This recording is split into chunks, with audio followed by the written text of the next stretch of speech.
College sports have become so popular that the 5 biggest conferences made more than $6 billion last year alone. With so much money being made off of games played by college kids, we wanted to understand the demands of being a student athlete.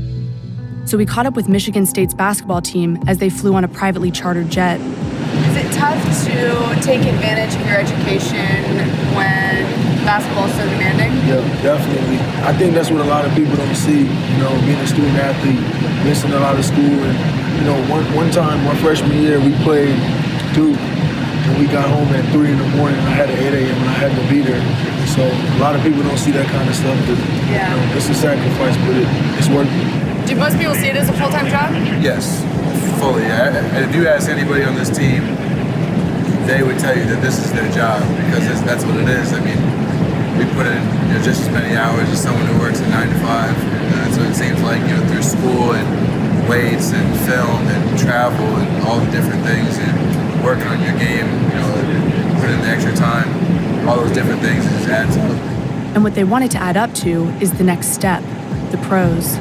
What do you hope to do after college? If it's in God's will, I want to go to the NBA. What are you hoping to do after college? I want to play professional basketball. While that dream is common, Hall of Fame coach Tom Izzo explained to us how rare achieving it actually is. I mean, I got managers that think they're going to the NBA. It's just the nature of the beast, and it's not an easy task to accomplish. But even if you do become a pro, you're probably going to live another 50 years. And having your education, your degree, I think will help you in a lot of ways. Every guy that you recruit thinks he has a chance, and yet less than 1% of the people make it. While the vast majority of these players never make it to the pros, the NCAA identifies them as amateurs, strictly forbidding them from profiting off of not just their ability, but their name, image, and likeness. This led to a now infamous case brought by former player Ed O'Bannon, who sued the NCAA for profiting off of his likeness over a decade after he left school.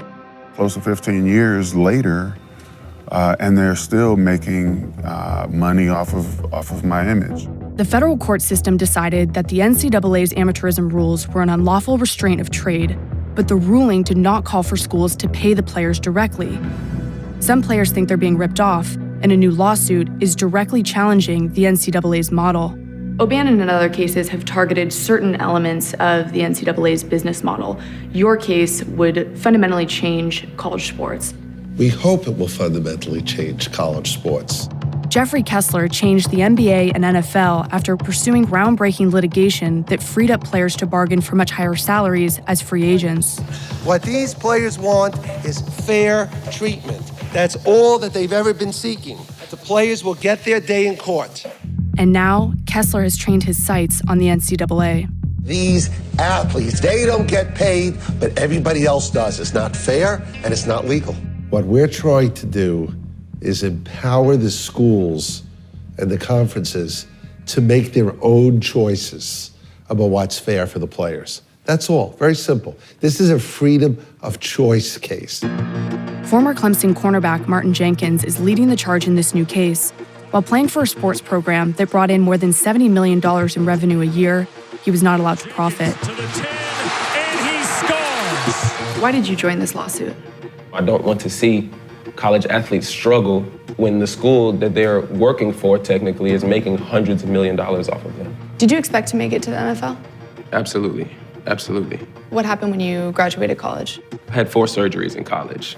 Tore my labrum, had surgery on that. Tore my groin, had surgery on that. A tore ligament in my foot, had surgery on that.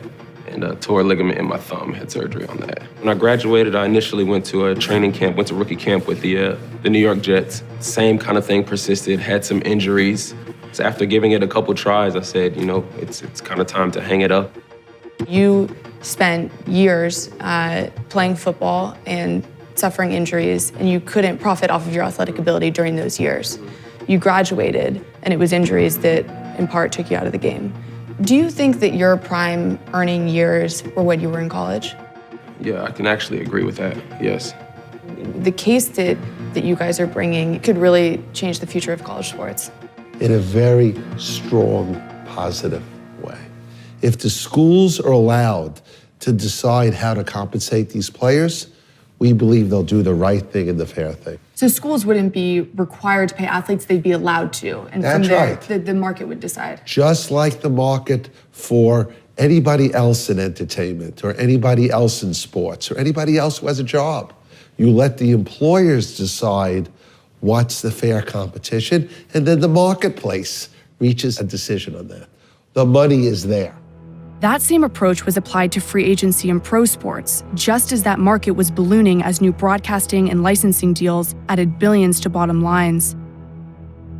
But introducing a free market in college sports could spark even more dramatic effects. We wanted to understand both sides of this debate, but the NCAA and 30 universities declined our request to speak on the topic.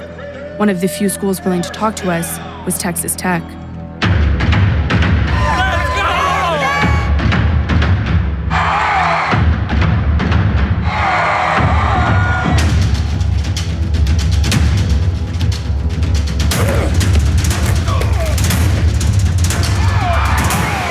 College football season in Texas. We're at Texas Tech. They're playing KU, and fans are going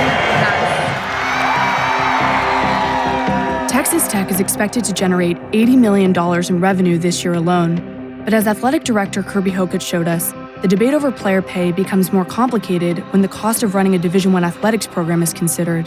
This is our football training facility. This is the hub of Texas Tech football. Take a peek into our team meeting room facility. It's our team meeting room. It gives Coach Kingsbury an opportunity to address the entire team at one time. I don't think I've been in a nicer corporate meeting room than this one. It serves its purpose. Texas Tech University has invested over $200 million in the last decade into its athletics facilities. Hundreds of millions of dollars are invested directly into expenses like world-class facilities and personal salaries. But while the coaches and administrators are compensated well, what they're able to directly provide athletes is closely regulated. There's always sandwiches, lunch meats, bagels. So before a couple years ago, you couldn't have sandwiches and Gatorades and things for the student athletes. You were limited in what type of snacks you could provide and when you could provide those. The NCAA has taken great steps forward. Does the athletic department turn a profit? We do. We've been in a positive financial position for the 5 years that I've been at Texas Tech University, and the athletics department in the past 15 years has invested over $300 million into our athletic facilities. We have 415 student athletes competing in 17 sports. They are receiving a free education that's covering their tuition, their fees, room, books, and then board, their living expenses. And then on top of that, this is our second year to provide cost of attendance on top of the full scholarship. At Texas Tech University, the full cost of attendance is an additional $4,820. If the day comes and there are additional payments to select student athletes that are required, you have to consider elimination of opportunities. I've been in a position before where I've had to eliminate sport programs, and I hope that I'm not in that position ever again to have to take opportunities away from young people. While colleges say they need this revenue to provide scholarships, programs, and facilities, economists like Rodney Fort see nothing but record growth and record spending. All schools can afford to pay players, all of them. If my revenues and expenditures are going up at the same rate because money that's being generated by players is being spent on coaches and administrators and facilities, then the money to pay the players is already there. The fact that you're not allocating the money to the players doesn't mean that you couldn't. And that's the fallacy. How has the NCAA changed over the last 30 years? The rise and impact of television and now video streaming, it's changed it into an activity where the conferences that can generate the most money are also in control of how it gets distributed. The reason that amateurism exists is because it allows the university discretion over a larger portion of the amount of revenues that get generated by the athletic department than they would otherwise have. And that discretion comes at the expense of the athletes. Is there something contradictory about schools making money any way they can off of college sports and then not allowing the athletes, who arguably are the ones generating the money, make a profit. Many people wonder if this is an outright exploitation. As an economist, I look at that and say, well, yes, that's exactly what they're doing. But the NCAA goes farther than preventing athletes from sharing in the school's revenues. Their 400-page rulebook prohibits the athletes from making any money off of their athletic ability. So each year, new controversies make headlines across the country. But what many don't know is that these same rules apply to athletes before they even graduate high school.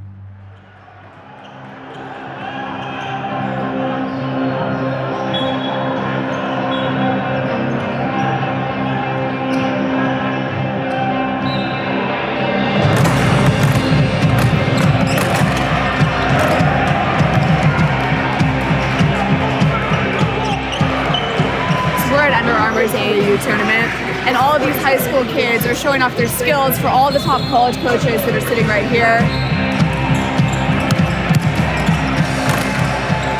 And everyone here is wearing Under Armour.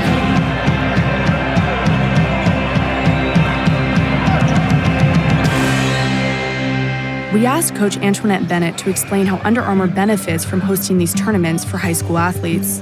What's the brand's role in all of this? Brand awareness. We're letting the kids see the brand early on, so that if they happen to maybe to go pro, then, you know, they've already got a stamp on them. One of Coach Bennett's players, David Beatty, was among the top prospects at this tournament.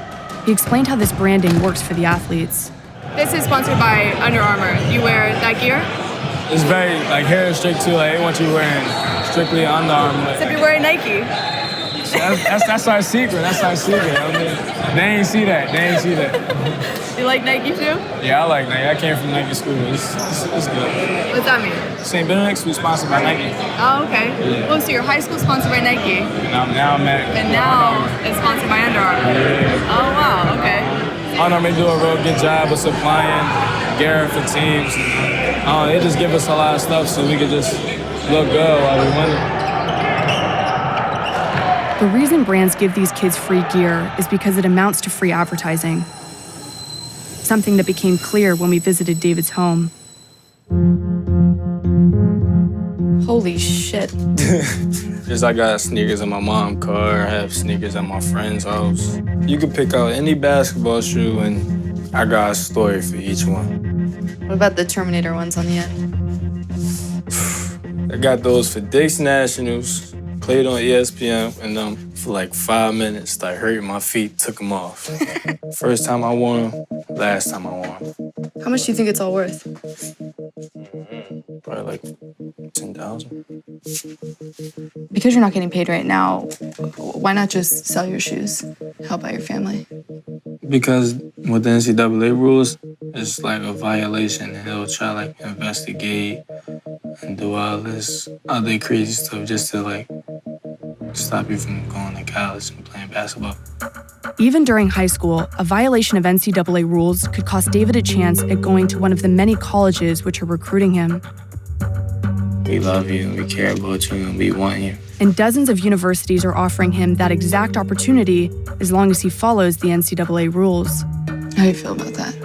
I mean, it's I got a lot of sneakers. Why can't I give sneakers to other people, or why can't I help out my family? Because we need the money. That has David and his mother holding out hope that one day he'll be able to profit off of basketball. I had to just start answering calls because I'm not sure if it's a bill collector or a college recruiter. So I answered everybody's calls, and most of the time it was somebody calling saying they wanted my son. All this money these colleges make off these kids, they should get a little something. But the man who designed the system behind David's sneakers, Sonny Vaccaro, never intended for the players themselves to be left out. You paved the way for big brands like Nike to make money off of amateur athletes. How did you do that? I was sort of an out-of-the-box guy, and when I finally got to Nike, all I did was go there with an idea. I said, you guys want to get involved in college basketball? They said, yeah, well, how do you do that? And I said, pay the coaches money for being consultants for Nike, and we will give the shoes to the schools that they represent. They will put them on the feet of the athletes, and you'll get exposure. I didn't talk to ADs. I didn't talk to school presidents. I talked to Jerry Tarkanian, Jimmy Valvano, Eddie Sutton, John Thompson. I talked to the coaches who at that time weren't making the multi-million-dollar contracts. They were working for $30,000 or $40,000. By 1982, every college coach worth their salt was getting paid by a shoe company. How did Nike profit off of that model? First year, we had 7 or 8 schools. Year 2, we had close to 80. They profited off of it because they, and what the world would then see, are the athletes or the endorsers sell the product. My thought was then, is now, and has proven to be one of the greatest marketing moves in the history of anything. By the time the world woke up, we had everybody. The system I created was beautiful. The only thing that morphed into the reality of it all is the athletes should have walked lockstep with the universities and the coaches. It's not just that they haven't walked lockstep. While players are still prohibited from profiting in any way, their coaches' salaries have skyrocketed. 82 coaches across the country make more than $2 million a year. The University of Michigan's football coach makes $9 million a year. And at in-state rival Michigan State, the head football and basketball coaches each make more than $4 million a year. Helping to fuel these salaries, the biggest conferences have their own TV networks that reach tens of millions of viewers on top of lucrative deals with major TV networks. While filming Michigan State's 49-0 victory over Rutgers, we experienced firsthand the business of college sports. The Big Ten Network told us yesterday that in order to use the footage that we film in the stadium today, we have to license it for $129 a second, minimum 30 seconds, which means that me talking to you right now is costing us at least $1,000. In total, we were charged more than $3,000 to show game footage we shot ourselves of one of the most lopsided games of the college football season. But even this blowout could be indicative of the huge role money plays in college sports today. Rutgers went 0-9 in a new conference this season, and many believe they were only placed there to generate revenue. Competitive levels have been thrown out completely because it's all about what schools can make you the most TV dollars as a conference. When Rutgers and Maryland joined the conference, the Big Ten Network expanded its regional reach, and its audience jumped from 52 million to 60 million. And then the Big Ten made 3 major TV deals valued at $2.64 billion. Michigan State's athletic director Mark Hollis, who made more than $900,000 last year, talked to us about how these deals influence conferences. Rutgers, Maryland joined the Big Ten in 2014, and before that, there was no presence in that TV market in New York, New Jersey. Of course, that brought in 8 million more households, which means more ad revenues, right, which makes those TV deals much more lucrative. So are those TV deals in some ways dictating which teams are in which conferences? I think the commissioners that helped guide those decisions were doing so in a way to create the type of resources that we can to keep the services for our student athletes in a way that are either at the level we have or even greater. I think also what people wonder, though, is why players then can't take advantage of that, why they can't be benefiting, or why they're limited in how they benefit from these deals. I think players are benefiting from it.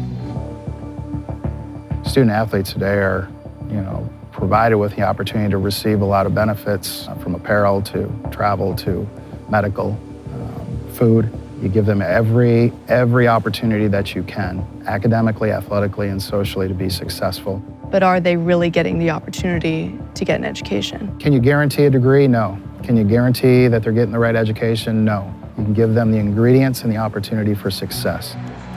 But many college athletes grow frustrated with NCAA's system and see pursuing some kind of money during their prime earning years as more beneficial than finishing their education. Peyton Barber was a running back for Auburn, one of the top football schools in the country. See Barber, he elevates. I think that ball makes it this time. You ever wonder, you're like out on the field and you see all the fans and the jerseys and all the stuff being sold, and you ever wonder where that money goes? All the time. We bring in the majority of the money for a school. $80 million to $100 million a year. Do you see it as a job? Oh, definitely. I mean, getting up 5:45 in the morning, going to work out, the practice, you have meetings all day, and I mean, your day's really not over until 8 or 9 o'clock. After making the SEC honor roll in his sophomore season, money issues led Peyton to leave college football and take his chances in the NFL draft. I don't know if anybody really knows my mom. She's homeless right now, so it's kind of doing it for her. At what point did you decide that you were going to declare for the draft? We've been having like some family, problems for a while. When you come home, and it's like, including me, it's like 5 people sleeping in one room sometimes. That's a hard thing to see. Like, I just wanted to help my family out and provide for them. Kind of like wanted to cry when I heard him say that. I want Peyton to get his education. Do you think you would have left college early if you had been in some way compensated throughout college? No, honestly. What's today? Today would be the day that I'm predicted to go in the draft. So, we'll just have to see. The NFL Draft has finally arrived. With the first pick, the Los Angeles Rams select Jared Goff. Experts predicted Peyton would be picked in the last 4 rounds of the draft. So on the 3rd and final day of the draft, Peyton and his friends gathered at a driving range to celebrate his new career in the NFL. I love you, brother. You too, man. How you been? I'm good, man. I'm good. Just waiting? Yeah. Hopefully I get a call sometime soon.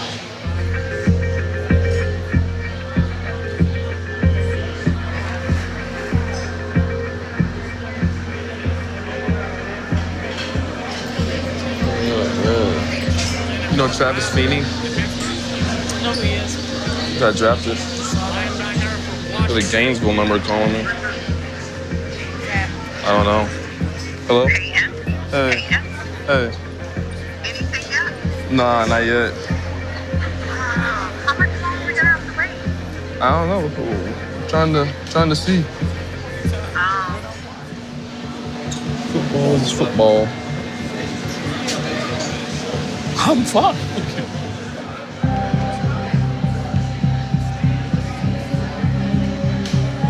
Each round, each pick that goes by means less money for him if he eventually gets picked.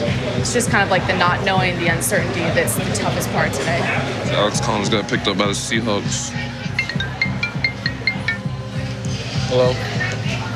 Okay. Hey, how are you doing? Doing pretty good. All right, Ghost. All right. Just keeps on talking about like free agency if I don't get picked up and stuff like that.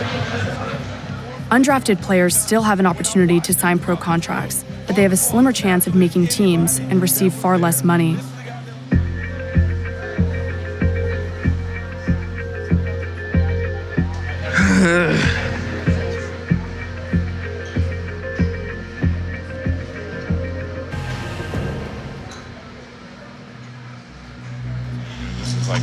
This is kind of embarrassing. This is why, one, I didn't want to invite this many people. What's going on right now? This is no good time.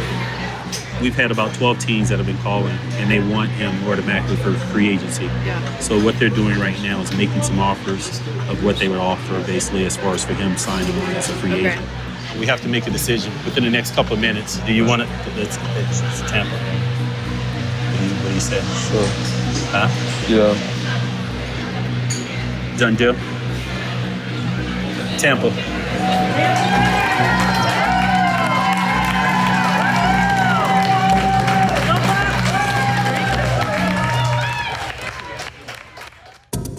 Peyton received a small signing bonus, but wasn't offered a salary to attend the NFL's Tampa Bay Buccaneers training camp.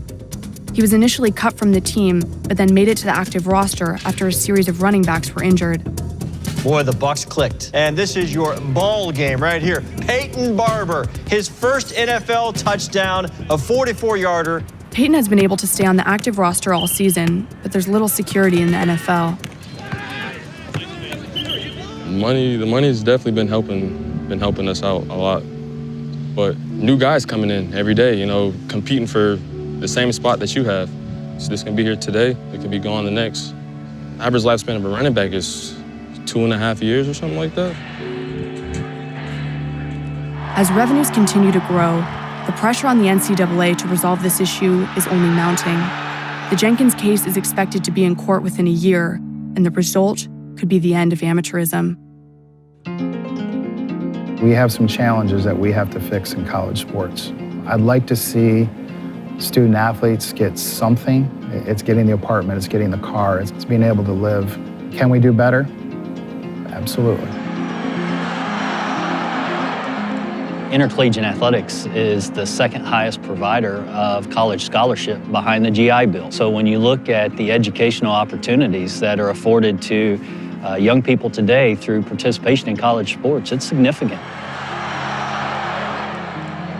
So let's understand the hypocrisy. There are no games without the players. They're selling them. They're not giving you a $50,000 education or cost of living. They're giving you a seat in the classroom. It's a goddamn chair. Thousands of student athletes will enter the NCAA next year. David is one of them. Basketball is not guaranteed. And I always tell them, take advantage of these colleges because they're going to take advantage of you.